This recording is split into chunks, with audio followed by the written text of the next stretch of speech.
Hello friends, welcome to my YouTube channel. Building material and concrete का question SSC JE exam का part 16 discussion करने जा रहा हूं। इस वीडियो में हम 151 से 165 क्वेश्चन तक डिस्कशन करूंगा। क्वेश्चन नंबर 151 है, what is the bottom diameter of the standard mould use in slump test of the concrete. Slump test हम यूज करते हैं वर्केबिलिटी को फाइंड आउट करने के लिए। तो इसका जो बॉटम डाया जो है ये होता है 200 mm और टॉप डाया जो है मोल्ड का होता है 100 mm, हाइट होता है 300 mm और इसमें टैंपिंग रॉड जो यूज करते हैं उसका लेंथ जो है 600 mm होता है और टैंपिंग रॉड का जो डाया होता है वो 16 mm होता है। तो यहाँ पे पूछ रहा है बॉटम डाया जो है 200 mm। ऑप्शन डी करेक्ट हो जाएगा।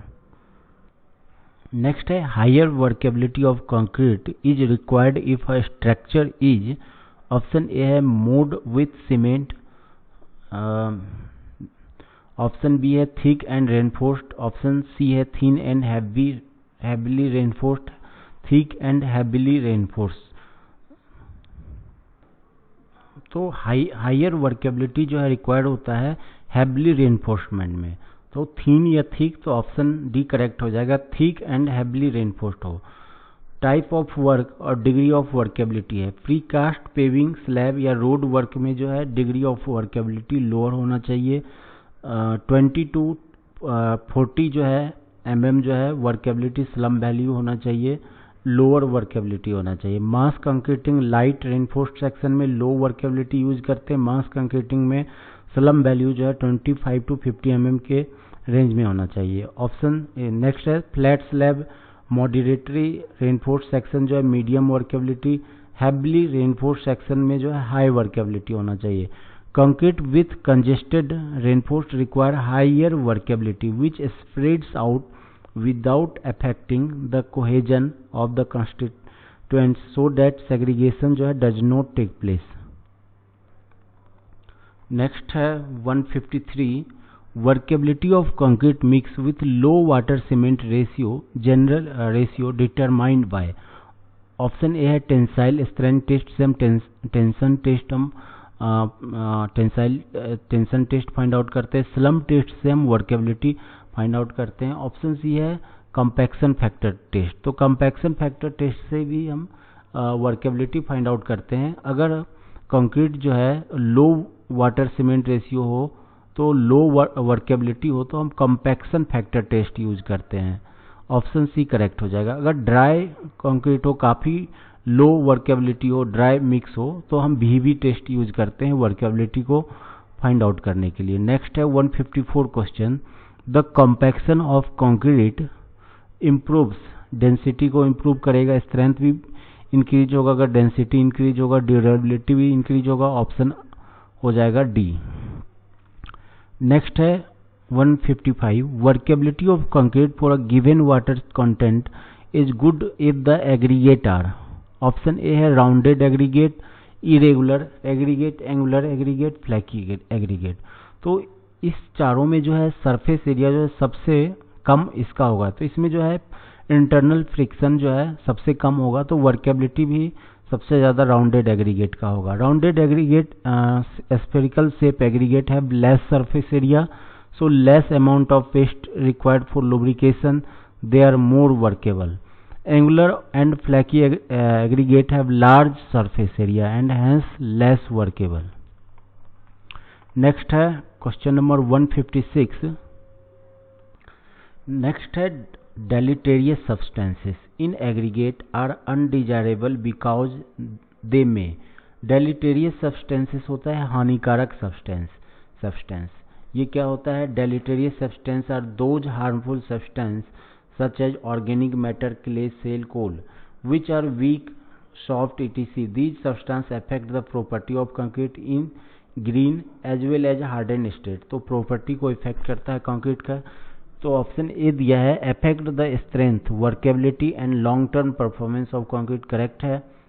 डेलिटेरियस सब्सटेंस इफेक्ट करेगा, वर्केबिलिटी को भी कर सकता है, लॉन्ग टर्म परफॉर्मेंस पे भी इफेक्ट करेगा। ऑप्शन बी है, have intrinsic weakness, softness and fineness, correct है। Interfere the chemical reaction of hydration भी कर सकता है, ऑप्शन डी हो जाएगा, all option are correct.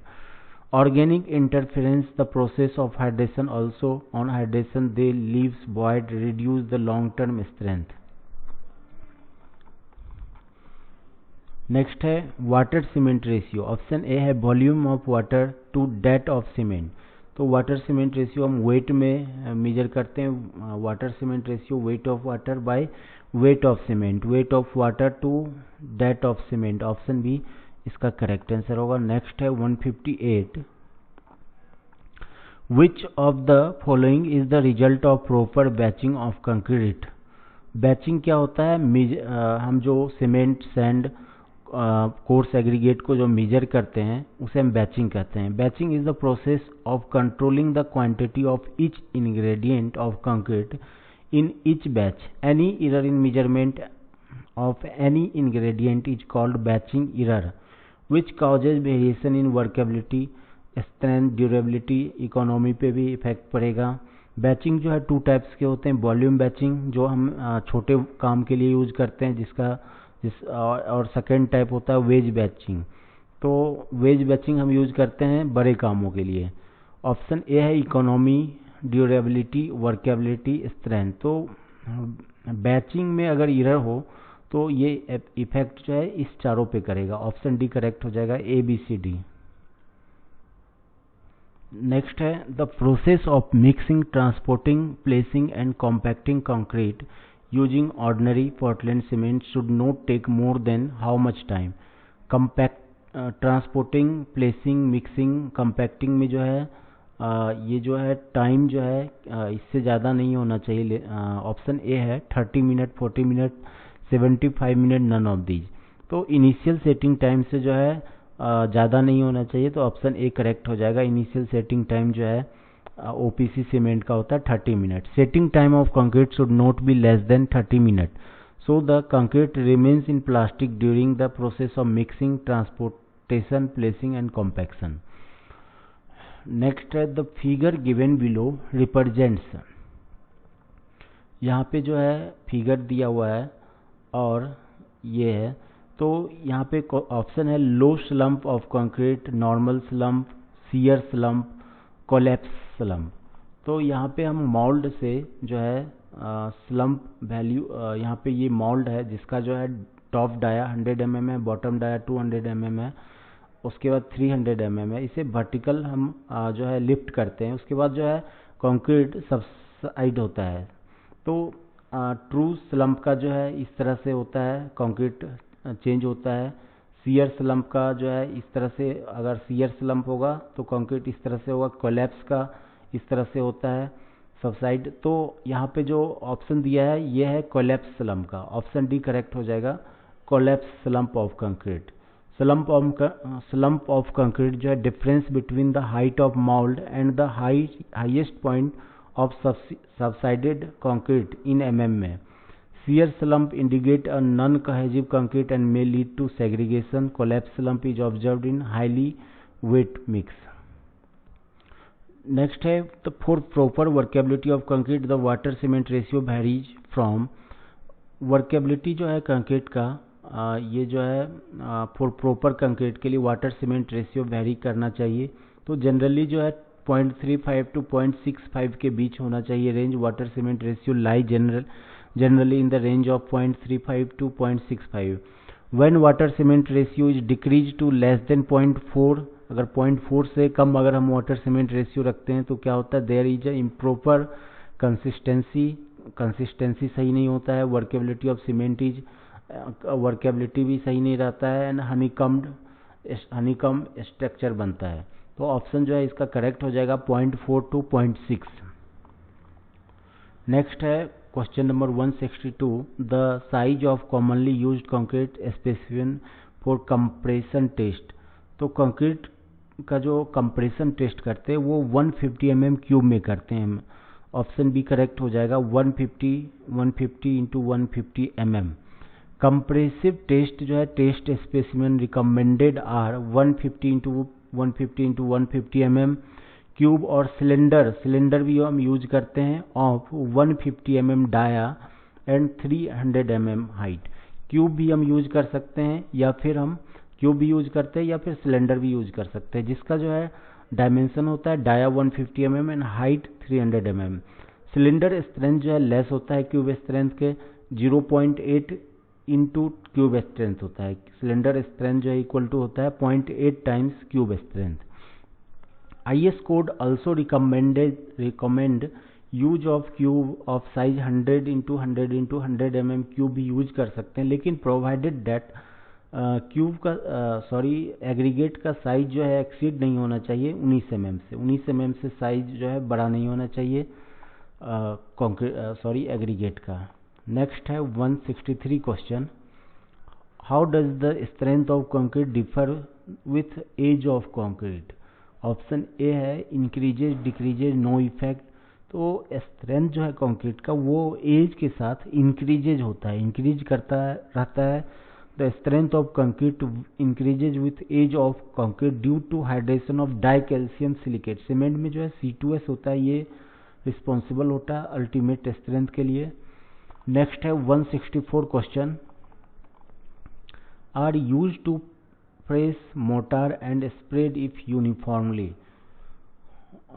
Option A है trowel, aluminium rod, float, brush. तो कंक्रीट में हम जो है मोटार को हम जो है फ्लोट करते हैं। Float are use to press mortar and spread if uniformly. Option जो है इसका करेक्ट हो जाएगा ऑप्शन सी। ट्रॉवेल करते हैं हम use, are use for finishing after all excess water has evaporated by float giving a very smooth finish. Aluminium rod use करते हैं स्ट्राइक ऑफ एक्सेस मोटार के लिए। ब्रश हम यूज करते हैं यूज टू क्लीन। नेक्स्ट है 165 question, what do we need to do while designing an air entrained concrete. Option A है water cement ratio is to be reduce. तो water cement ratio जो है हम reduce कर सकते हैं एयर इंट्रेंड कंक्रीट में, क्योंकि इसका जो है वर्केबिलिटी जो है इंक्रीज हो जाता है। ऑप्शन बी है proportion of aggregate is to be reduce. Option C है an allowance for the entrained air is made. Option D correct हो जाएगा, since air entrainment in concrete reduce the strength, hence water cement ratio is to be reduced in order of achieve the required strength. Another adjustment is to reduce the proportion of aggregate to allow air entrainment.